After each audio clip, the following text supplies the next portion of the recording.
মুহাম্মদুর রাসূলুল্লাহ সাল্লাল্লাহু আলাইহি ওয়াসাল্লামকে একজন জিজ্ঞেস করেছেন, হুজুর আপনি নবী হইলেন কবে? রাসূল বলেছেন, কুনতু নাবিয়্যান ওয়াল আদামু বাইনাল মা'i ওয়াত তিন, আমি তখনও নবী ছিলাম যখন আদম আলাইহিস সালাম পানি আর মাটিতে মিশ্রিত অবস্থায় ছিলেন।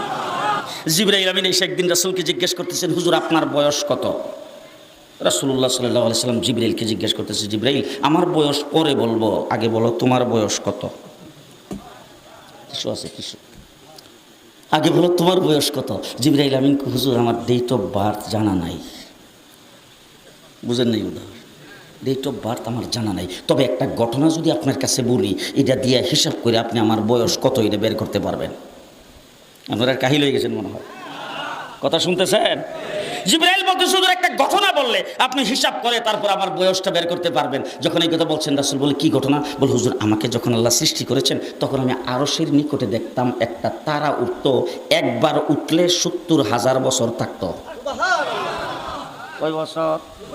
৭০,০০০ বছর। এরপরে যখন অস্ত যাইতো ৭০,০০০ বছর পর্যন্ত চলে যেত, আবার যখন উঠতো ৭০,০০০ বছর থাকতো।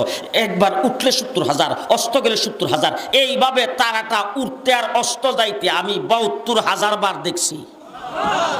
হুজুর এখন হিসাব করে আমার বয়সটা কত এটা আপনি বের করে নেন। রাসূলুল্লাহ সাল্লাল্লাহু আলাইহি সাল্লাম বলেন, হিসাব করার জন্য তো ক্যালকুলেটর মেশিন লাগবে, সেই মেশিনটা তো এখন নাই, হিসাবটা পরে করব, আগে বলো দেখি তারাটার নাম কি, কোথা থেকে আসতো, এটার পরিচয় কি? জিবরাইল আমিন বলেন, হুজুর এই সম্পর্কে আমি কিছুই জানি না। আল্লাহর নবী বলেন, আমার কাছ থেকে জেনে নাও, যেই তারাটারে তুমি উঠতে দেখতা অস্ত যাইতে দেখতা সেই তারাটাই ছিলাম আমি।